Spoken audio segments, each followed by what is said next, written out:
என் அன்பு குழந்தையே, உன்னுடைய வாழ்க்கையில் எதுவுமே உனக்கு நிரந்தரமில்லை என்பதை உணர ஆரம்பித்தாலே இப்பொழுது நீ அனுபவிக்கும் இந்த கஷ்டமும் துன்பமும் நிலையானது கிடையாது என்ற தெளிவான முடிவிற்கு வந்து விடுவாய்.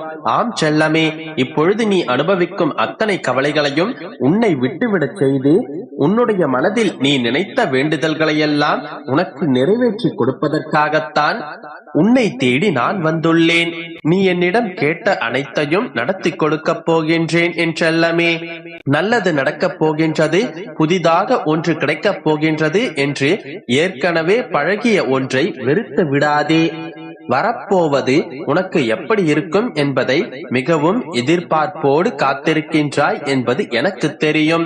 உனக்கு நான் கொடுப்பதையும் உனக்காக நான் ஆசீர்வதித்து தருவதையும் நிச்சயம் உனக்கான நல்லதாகத்தான் இருக்கும்படி நான் செய்திருக்கிறேன் என்றெல்லாமே. யாருக்கும் எவருக்கும் நீ எந்த துரோகமோ தீங்கோ துன்பமோ நினைக்காமல் இருந்தாலே உன்னுடைய வாழ்க்கையில் இருக்கும் துன்பங்கள் எல்லாம் எளிதாக தீர்க்கப்பட்டுவிடும் என்பதை மறந்து விடாதே.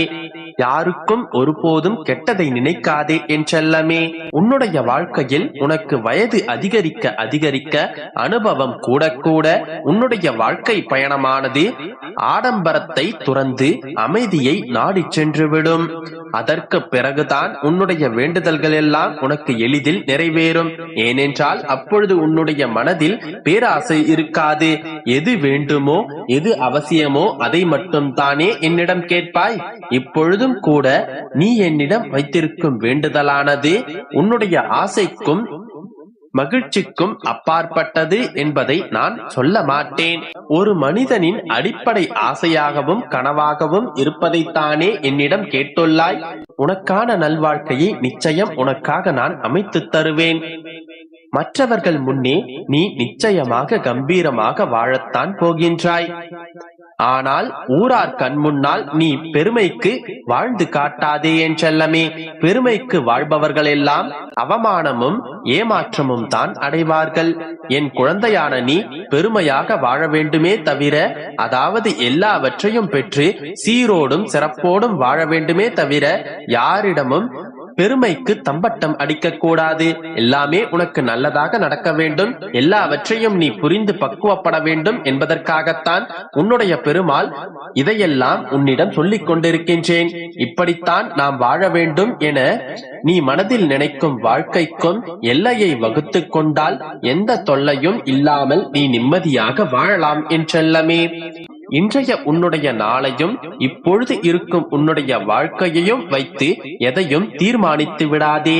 காலமும் நேரமும் எப்பொழுதும் மாறிக்கொண்டே இருக்கக்கூடியது. இப்போது நீ கஷ்டங்களை அனுபவித்துக் கொண்டிருக்கின்றாய். விரைவில் நீ இஷ்டப்படியான நல்வாழ்க்கையை நிச்சயம் வாழப்போகின்றாய். நீ நினைத்தது எல்லாமே உடனே நடந்துவிட வேண்டும் என்ற எண்ணத்தை மாற்றிக்கொள். தாமதமாக கிடைத்தாலும் உனக்கானதை நான் தரமாகவும் சிறந்ததாகவும் தான் கொடுப்பேன். நீ யாரை பார்த்தும் அஞ்சியும் வாழ வேண்டாம், யாரிடமும் கெஞ்சியும் வாழ வேண்டாம். உனக்கான வாழ்க்கையை நீ உண்மையாகவும் நேர்மையாகவும் வாழ்ந்தால் போதும் என்றெல்லாமே. உனக்கான உன்னுடைய மனதில் நினைத்த வாழ்க்கையை உன்னுடைய வேண்டுதல்களுக்கு ஏற்றாற் போலவே உனக்கு நான் செய்து கொடுக்க உன்னுடைய பெருமாள் நான் இருக்கும் போது நீ எதற்காக மற்றவர்களை பார்த்து வருத்தப்பட வேண்டும்? உனக்கான எல்லாவற்றையும் தருவதற்கு தயாராகத்தானே உன்னுடைய அப்பா நான் இருக்கின்றேன். துன்பத்திலேயே நீ இருந்தாலுமே கூட மற்றவர்களுக்கு துன்பம் நினைக்காமல் வாழ பழகிக்கொண்டால் அந்த நேரத்தில் தான் நீ உயர்ந்த மனிதனாக மாறுகின்றாய். நீ மற்றவர்களிடம் பல மணி நேரம் பேசுவது என்பது கிடையாது.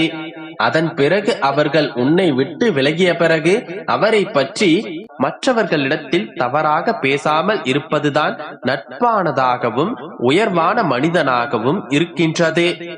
அப்படித்தான் என்னுடைய பிள்ளையான நீ யாரை பற்றியும் புறம் பேசாமலும் பொய் பேசாமலும் வம்பு வழக்கு என்று வாதாடாமலும் நேர்வழியில் செல்ல முயற்சி செய்ய சொல்கின்றேன்.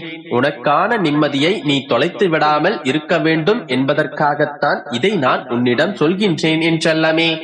உன்னுடைய அத்தனை தேவைகளையும் நிறைவேற்றி தருவதற்கு உன்னுடைய அப்பா நான் இருக்கின்றேன். என்னை தவிர நீ யாரையும் அதிகமாக நேசிக்காதே. இந்த உலகில் உள்ள எல்லா மனிதர்களும் பொய்முகத் தோற்றத்தை தான் வைத்துக்கொண்டு உலகம் முழுவதும் உலவிக் கொண்டிருக்கிறார்கள். அப்பா ஏன் இப்படி சொல்கின்றேன் என்று நினைக்காதே. யாரிடமாவது நீ அதிக அன்பு வைத்துவிட்டு பிறகு அவர்கள் ஏமாற்றிய பிறகு, துரோகம் செய்த பிறகு அதற்காக நீ வருத்தப்படுவதை பார்க்க என்னால் முடியாது. உன்னுடைய மனம் படும் வேதனையையும் என்னால் பார்க்க முடியாது என் செல்லமே. எதை நீ அதிகமாக விரும்புகின்றாயோ அதுதானே உன்னை அதிகமாக காயப்படுத்துகின்றது. உன்னுடைய அன்பை புரிந்து கொள்ளாமல் உன்னை வெறுக்கும் மனிதர்களை நினைத்து நீ கவலைப்படாதே. சகுனித்தனமும் குள்ளநரித்தனமும் கொண்ட ஒரு சில மனிதர்கள் உன்னை சுற்றி இருக்கிறார்கள் என்பது எனக்கு தெரியும். அவர்களை நான் பார்த்துக் கொள்கின்றேன். நீ நம்பிக்கையோடு இரு. அனைத்தையும் நல்லதாக நான் உனக்கு நடத்தி கொடுக்கின்றேன். என் அன்பு குழந்தையே, இவ்வுலகில் பணத்தேவைக்காக பலர் அல்லாடி கொண்டிருக்கிறார்கள். அவர்களின் பணத்தேவைகளுக்காக முயன்று போராடி கொண்டிருக்கிறார்கள். அவர்களின் பணத்தேவைகள் அவர்களின் மூலமாகவோ அல்லது வேறு ஒருவரின் மூலமாகவோ தேவைகள் நிறைவேற்றப்படுகின்றன. ஏனென்றால் பணத்தேவைகள் இருப்பவர்களுக்கு உதவுவதற்காகவே பலர் இவ்வுலகில் படைக்கப்பட்டிருக்கின்றனர். அவர்கள் மூலமாகவே அவர்களின் பணத்தேவைகள் பூர்த்தியடைகின்றன. ஆனால் இந்த காலகட்டத்தில் பணத்தேவைகளுக்காக வருந்துபவர்களை விட அதிகமாக வருந்துபவர்கள் யாரென்று தெரியுமா? மனத்தேவைக்காக காத்து கொண்டிருப்பவர்கள். மனத்தேவைகளை பூர்த்தி செய்வதற்காகத்தான் இங்கே காத்து கொண்டிருக்கின்றனர். மனத்தேவைகளை பூர்த்தி செய்வதற்காகத்தான் இங்கே ஆட்கள் பற்றாக்குறையாக இருக்கின்றது. மனிதர்களின் வாழ்க்கையில் இந்த மனம் படுத்தும் பாடுதான் அதிகமாக இருக்கின்றது. அந்த மனதை சாந்தப்படுத்த, அந்த மனதை அமைதிப்படுத்துவதற்கும் ஆறுதல் அளிப்பதற்கும் தான் இங்கே மனிதர்கள் தேவைப்படுகின்றனர். இப்போது உன்னுடைய நிலைமையும் இதுவே. நீயும் இப்போது உன்னுடைய மனத்தேவைக்காகத்தான் ஒரு உண்மையான அன்பையும் ஒரு உண்மையான பாசத்தையும் ஒரு நம்பிக்கையான ஒரு கரத்தை தான் தேடிக்கொண்டிருக்கின்றாய். இந்த மனத்தேவைகளை பூர்த்தி செய்வதே இந்த அப்பாவின் கடமை. மனமுடைந்து போயிருந்தால் என் கண்மணி குறித்து வைத்துக்கொள். உன் மனதை நான் தேற்றுவேன்.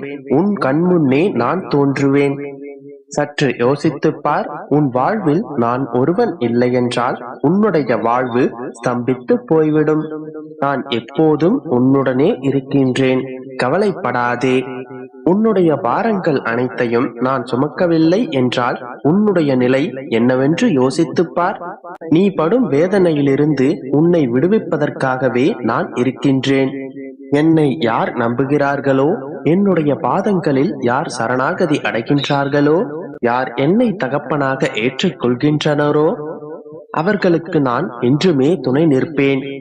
மனதளவில் நொறுங்கி போய் துணைக்கு கூட யாரும் இல்லாத நிலையில் தனியாக தத்தளித்துக் கொண்டிருக்கும் என்னுடைய பிள்ளைகளை தேடிச் சென்று அவர்களுக்கான வழித்துணையாக இருப்பதே என்னுடைய பொறுப்பும் கடமையும்.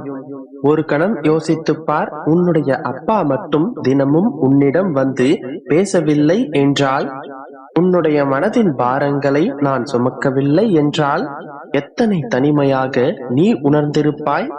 மனம் விட்டு பேசக்கூட ஆறுதல் இல்லாமல் தானே தவித்துக் கொண்டிருக்கின்றாய். நாள்தோறும் நான் வந்து உன்னிடம் பேசவில்லை, உன்னுடைய மனதுடன் பேசிக் கொண்டிருக்கின்றேன். உன்னுடைய மனதிற்கு அத்தனை நெருக்கமானவன் தான் நான். என்னுடைய உணர்தலை, உன்னுடன் நான் அருகாமையில் இருப்பதை இப்போது கூட உன்னுடைய மனம் உணர்ந்து கொண்டுதான் இருக்கின்றது. இதோ இப்பொழுது இந்த கணம், இந்த நொடி கூட என்னுடைய குரலை மனதார நீ கேட்டுக்கொண்டிருந்தால், ஆத்மார்த்தமாக உன்னுடைய விரலை என்னுடைய விரல்கள் பற்றி கொண்டிருக்கும்.